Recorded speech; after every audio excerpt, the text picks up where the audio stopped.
Assalamualaikum, salam, namo buddhaya, om swastiastu, salam kebajikan. Perkenalkan, saya Lina Hatmaja yang akan memandu Anda dalam podcast cerita, karena di balik cukai ada cerita. Kolaborasi Dinas Perindustrian dan Perdagangan Provinsi Jawa Tengah bekerjasama dengan Bea Cukai Kantor Wilayah Jawa Tengah dan Daerah Istimewa Yogyakarta. Kali ini perbincangan kita akan mengambil tema peran DPHCHT dalam pembangunan Jawa Tengah. Sudah hadir bersama kita para narasumber yang luar biasa. Ada Bapak R. Megah Andiarto selaku Kasih Bimbingan Kepatuhan dan Humas Ditjen Bea dan Cukai Kanwil Jawa Tengah dan Daerah Istimewa Yogyakarta, ya. Dan Bapak Dr. Andes Johan Hardianto MSI selaku Kabid Pemerintahan dan Sosial Budaya Bapeda Provinsi Jawa Tengah. Assalamualaikum Bapak. Waalaikumsalam. Sehat? Alhamdulillah sehat. Semangat sepertinya di hari ini luar biasa, Pak. Tak kenal maka tak sayang, maka boleh Pak perkenalan dulu sebelumnya Pak. Silahkan dari Bapak Megah dulu. Iya, perkenalkan nama saya Megah Andiarto. Kebetulan saya bertugas di kantor wilayah Bea Cukai Kanwil Jawa Tengah di Yogyakarta. Ada kantor di sebelah, di Simpang 5. Kalau ada apa silakan mampir ke sana. Luar biasa. Moga Bapak. Oke, saya Johan Hardianto, Kepala Bidang Pemerintahan dan Sosial Budaya Badan Perencanaan Pembangunan Daerah Provinsi Jawa Tengah yang berkantor di Jalan Pemuda di kanan jalan. Nah, itu kantor saya di lantai 5. Itu kita sudah berkenalan dengan beliau-beliau yang luar biasa. Sebelum kita membahas tentang tema kita di hari ini, ya, salah satu instrumen fiskal yang dapat dimanfaatkan adalah dana bagi hasil cukai hasil tembakau. Nah, selama ini DPHCHT banyak dikenal mendanai sektor kesehatan dan penegakan hukum. Namun dalam prakteknya DPHCHT juga dapat dialokasikan untuk kegiatan pemberdayaan masyarakat dan selama ini sesuai dengan ketentuan yang berlaku, ya. Melalui podcast ini kita akan mengulas bagaimana DPHCHT dimanfaatkan oleh pemerintah Provinsi Jawa Tengah dalam mendorong pembangunan sosial budaya bersama perwakilan DJBC Kanwil Jawa Tengah dan Daerah Istimewa Yogyakarta serta Bapeda Provinsi Jawa Tengah. Kita akan membahas peran kebijakan ini dalam memperkuat pembangunan daerah, tantangan dalam pelaksanaannya, serta strategi kolaboratif yang dapat diambil agar DPHCHT menjadi bagian dari pembangunan daerah yang menyentuh kehidupan masyarakat secara lebih luas dan bermakna di Provinsi Jawa Tengah. Baik, langsung saja kita berbincang-bincang dengan beliau. Kita mulai dulu dari Bapak Megah, ya. Kalau kita bicara mengenai DPHCHT, nah banyak mungkin dari pemirsa masih bingung, ya, apa itu DPHCHT dan tujuannya apa, Pak? Baik, terima kasih Mbak Linda. Sebelum kita mulai, tak kenal maka tak sayang, jadi nggak tahu DPHCHT itu apa sih, ya. Dan selama ini masyarakat mungkin hanya cukainya saja, iya, ya. Kalau cukai punya dengan kami dia cukai. Jadi DPHCHT adalah salah satu instrumen financial keuangan untuk dan bagian dari pemerintah pusat ke daerah, hampir semua daerah seluruh Indonesia. Jadi cukai dari awalnya dari cukai yang kita bayar itu langsungnya masuk ke kas negara, ya, bukan ke bea cukai lagi. Jadi kami hanya mencatat angka-angkanya saja. Setelah ke kas negara, nanti 3% dari hasil penerimaan cukai tahun lalu ditransfer ke daerah sesuai dengan proporsi masing-masing daerah. Misalkan daerah produksi atau daerah tembakau itu akan dapat hasil lebih besar daripada daerah yang sama sekali atau kurang terkait dengan pertembakauan. Jadi jumlahnya relatif besar dan setiap tahun sepertinya terus bertambah. Jawa Tengah juga bertambah, kalau nggak salah tahun kemarin 290 miliaran, mungkin Pak Juan lebih jelas. Sekarang istilah 300-an kalau nggak salah. Ya, jadi yang terbesar mungkin masih di daerah kita tahu Jawa Tengah. Paling besar daerah rokok ada di Kudus, ya. Jadi mungkin daerah lain saya rasa mungkin bisa meningkatkan nanti supaya dapat dana, berarti hasilnya juga lebih besar. Peruntukan ada 3 hal, nanti mungkin Pak John juga lebih mendalam. Jadi mungkin dari pemirsa sudah ada sedikit gambaran, ya, untuk DPHCHT itu apa. Ternyata dari cukai, ini pendanaan, ya, untuk kesejahteraan masyarakat juga, ya Pak, ya. Nah, salah satunya adalah BLT. Nah, ini nanti kita bahas lagi. Kita menuju ke Bapeda terlebih dahulu ya. Pak, berapa besar sih alokasi DBH-JHT yang diterima oleh pemerintah Provinsi Jawa Tengah dan bagaimana arah kebijakan provinsi dalam membagi alokasi tersebut ke kabupaten atau kota, Pak? Oke, matur nuwun Mbak Lintang. Jadi sebelum ke besaran barangkali kita sampaikan dulu. Tadi DBH-JHT sudah disampaikan, cukai hasil tembakau ya. Kalau di masyarakat umum rokok ya, jangan keliru dengan pajak rokok.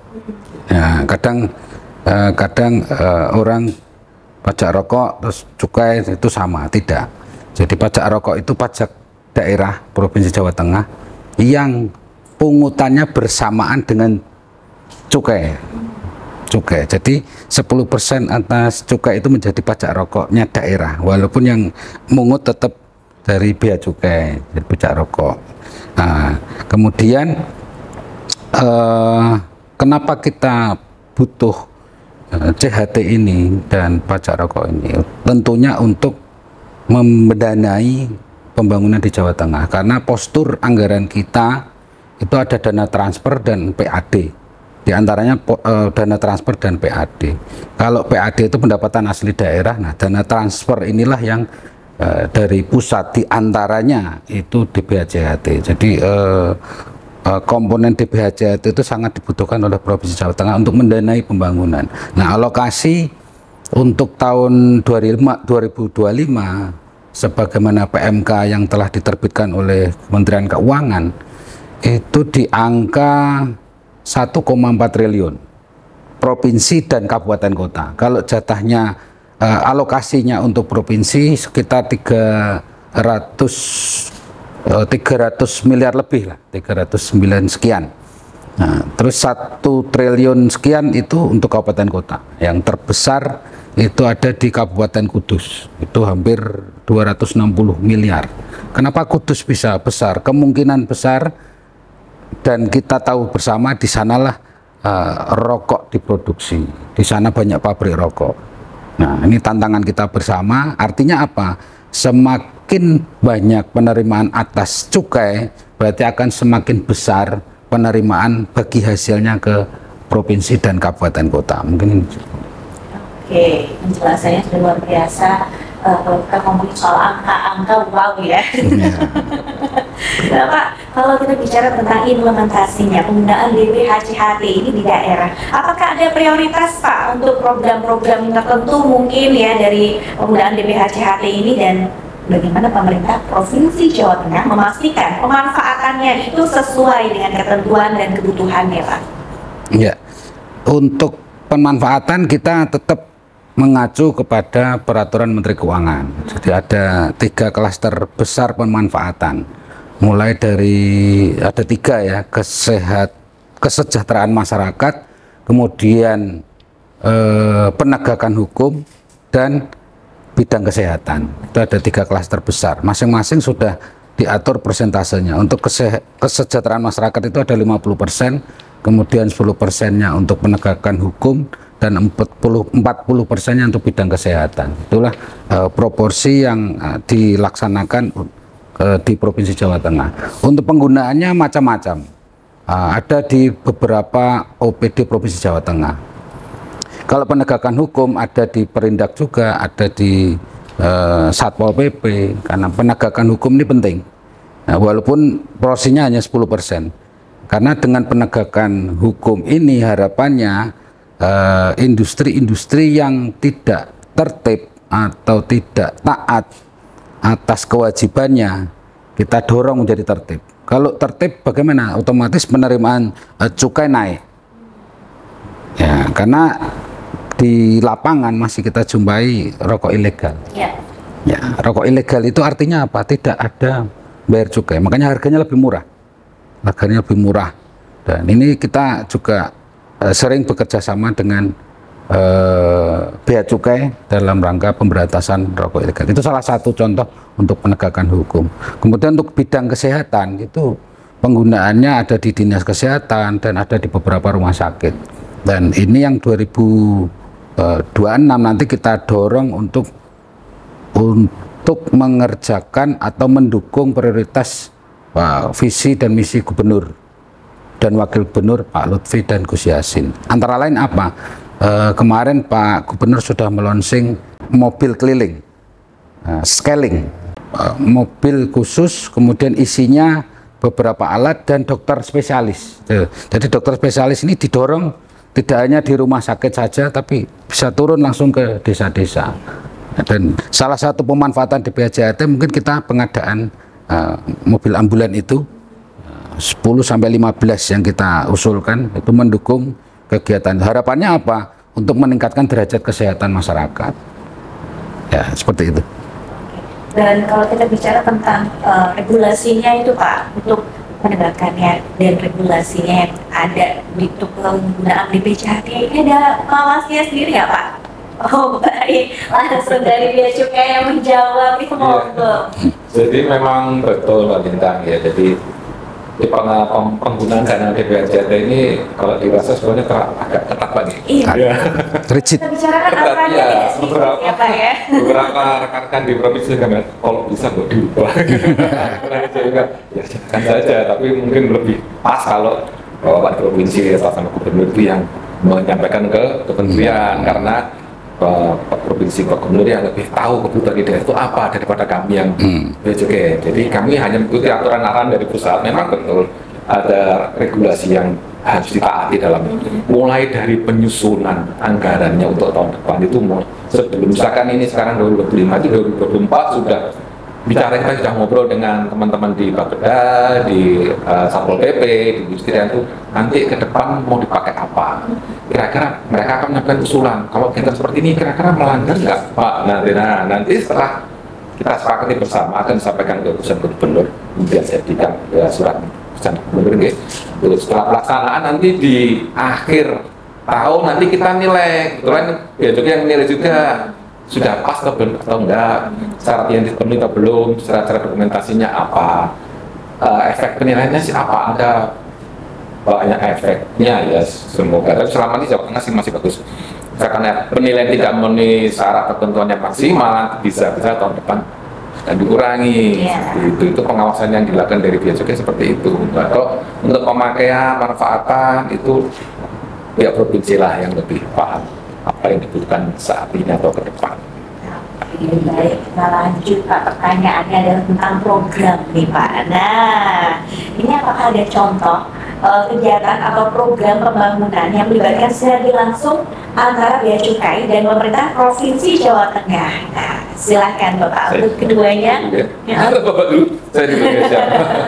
Jadi memang kalau program sebenarnya kami lebih bersifat lebih pasif dalam arti karena kewenangan sepenuhnya ada di Bapak di provinsi. Jadi cuman kami kalau memang pas Bapak bekerja ada kegiatan atau apa, bisa kami konsultasi, koordinasi, yang sudah ada program yang jalan seperti ini. Nah, yang jelas kelihatan ini podcast. Kemudian dengan perindustrian yang lain adalah kerjasama dengan kampus dengan mahasiswa. Kemudian penyuluhan ke petani tembakau kami juga pernah digandeng dari Istanbul. Nah, kemudian kalau dari mahasiswa tuh kemarin yang khusus ada namanya KKN tematik Mbak Lintang. Jadi KKN khusus tentang cukai. Nah, kenapa diadakan? Karena untuk memberikan pengertian kepada masyarakat. Sampai ke desa tuh kami kan tidak bisa, tenaga pun lebih terbatas. Kemudian minta tolong juga teman-teman Satpol PP, mereka juga ada sedikit untuk sosialisasi ke bawah. Seperti itu Pak program yang sudah dijalankan. Jadi Bapak Johan mungkin? Untuk kerjasama tadi sudah disebutkan, diantaranya penegakan hukum. Sekilas juga sudah saya sampaikan tadi di awal. Jadi contoh yang sering kita kolaborasikan kegiatannya dengan Bea Cukai itu pemberantasan rokok ilegal. Ya, kenapa? Karena masih banyak rokok ilegal di Jawa Tengah. Nah, ini kita kerjasama karena setelah teman-teman di provinsi itu menemukan Satpol PP dalam hal ini menemukan rokok ilegal, itu yang BAP nanti dari Bea Cukai. Nah, itu salah satu contoh. Kemudian contoh berikutnya sosialisasi. Sosialisasi kita selalu bersama untuk menyadarkan masyarakat bahwa cukai walaupun itu dibebankan kepada produksi, tapi hasilnya akan bermanfaat ke masyarakat. Kita ambil contoh lagi, ada program BLT ya, BLT artinya petani tembakau, tenaga kerja pada umumnya yang bergerak di bidang tembakau dan cengkeh itu kan ada perlindungan sosial di sana, dan itu kita jaminan asuransinya itu kita bayarkan lewat DPHJHT. Ada asuransi kecelakaan kerja, kematian, bahkan sampai jaminan hari tua, bahkan sampai yang kena PHK juga kita pikirkan. Dan ini bisa mengcover atau membantu pemerintah daerah, karena pemerintah daerah UHC-nya harus di atas 95%. Nah, kita sudah cover masyarakat yang kurang mampu, dan UHC kita juga di atas 90%, dan diantaranya ditopang dari DPHJHT. Itu.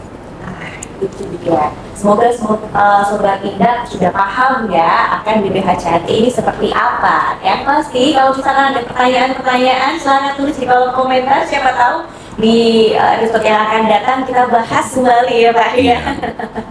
Dan terima kasih untuk Bapak Mega dan juga Bapak Johan atas waktunya. Baik Sobat Indah, ternyata DPHJHT sangat punya manfaat yang luar biasa untuk masyarakat. Ini bukan untuk mengajak Anda merokok ya, tapi untuk Sobat Indah hindari rokok ilegal, karena kita tahu pemanfaatan cukai luar biasa untuk masyarakat. Jangan lupa tonton podcast cerita, karena di balik cukai ada cerita.